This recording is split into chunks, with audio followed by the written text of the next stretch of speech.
1월 19일 어제 헌정사상 최초로 헌법과 법치주의에 따라 현직 대통령이 구속되었습니다.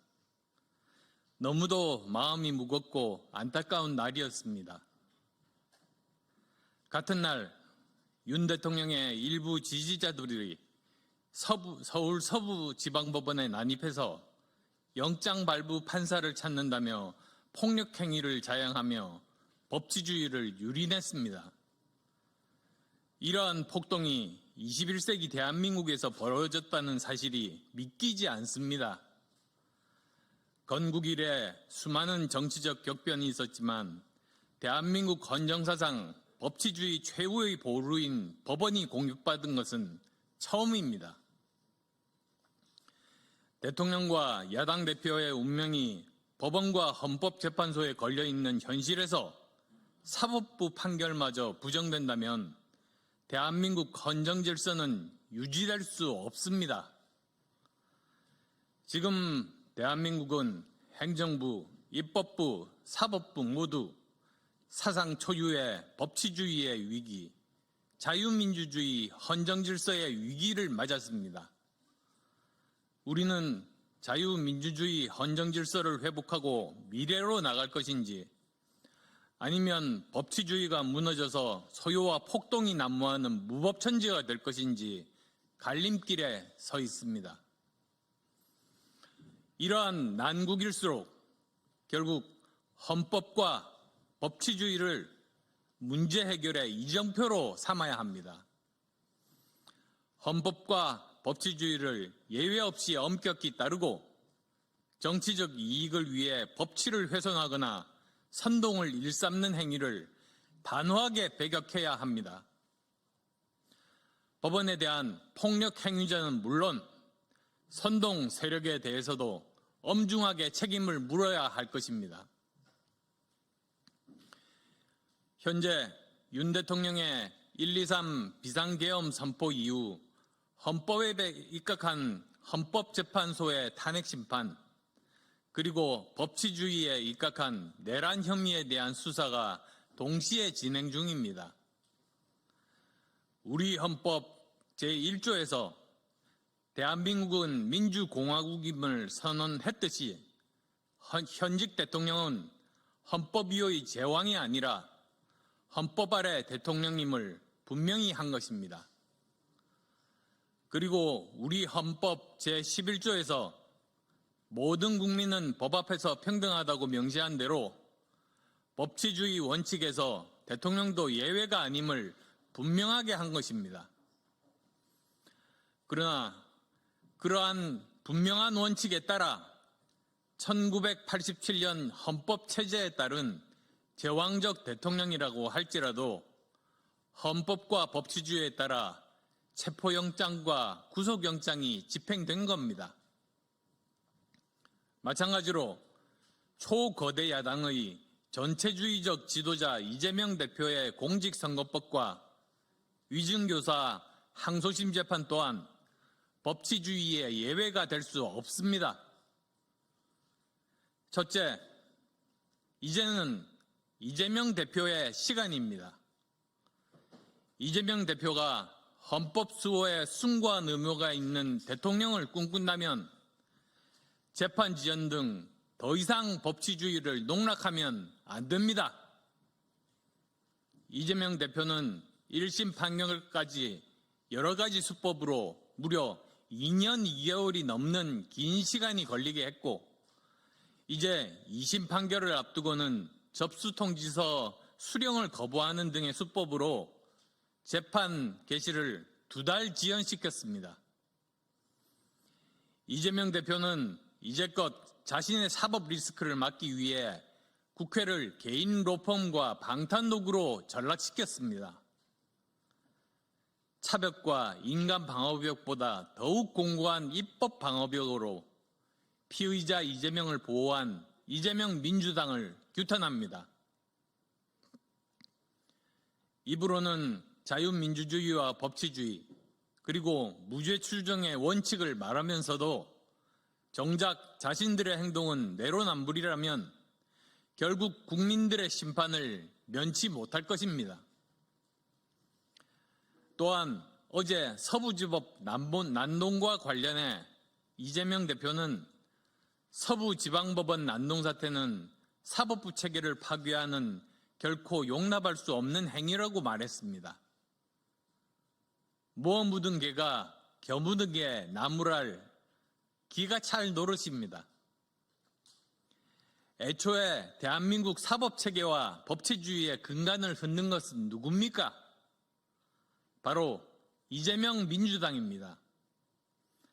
이재명을 수사하는 검사를 탄핵해서 직무를 정지시키고 심지어 판사 탄핵까지 운운하며 사법부를 겁박하던 폭거 집단이 이재명 민주당입니다.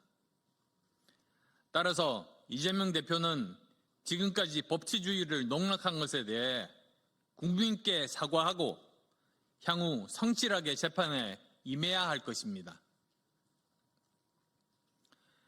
둘째, 사법부는 법치주의에 따라 이재명 대표에 대한 2심 재판을 2월 15일에 마쳐야 합니다.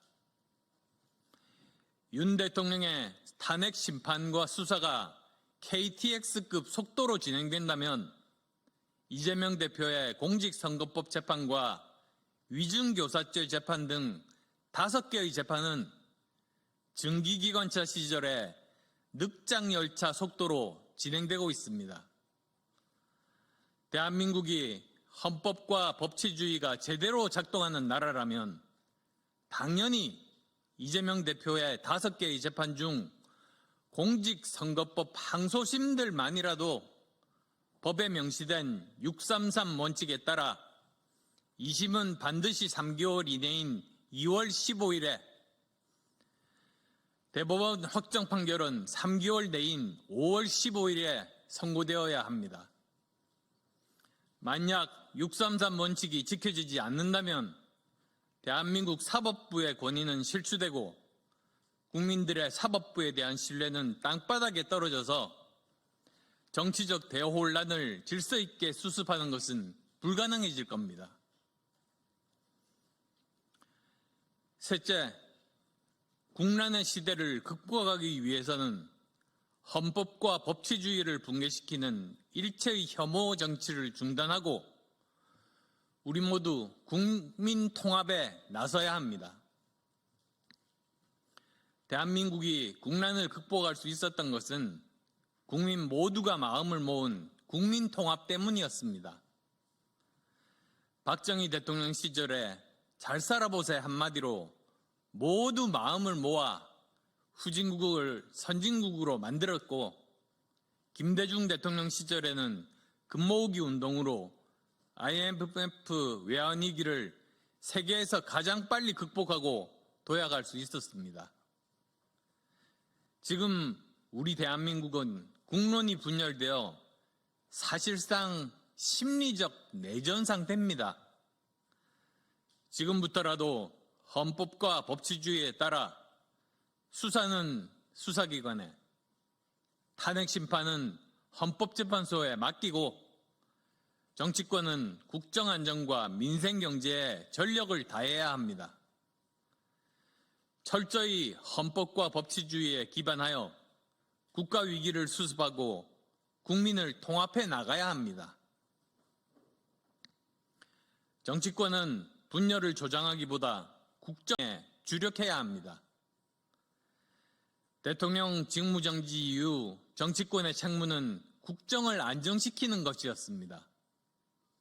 그러나 민주당은 국정을 수습하기보다 마치 점령군인 양 행세하며 이재명 대통령 만들기에만 앞장섰습니다. 또한 민주당은 이재명의 범죄 혐의 방탄을 위해 자유민주주의 근간인 상권분립을 파괴하고 사법부와 행정부를 유린하는 반헌법적 폭거 행위를 서슴지 않았습니다.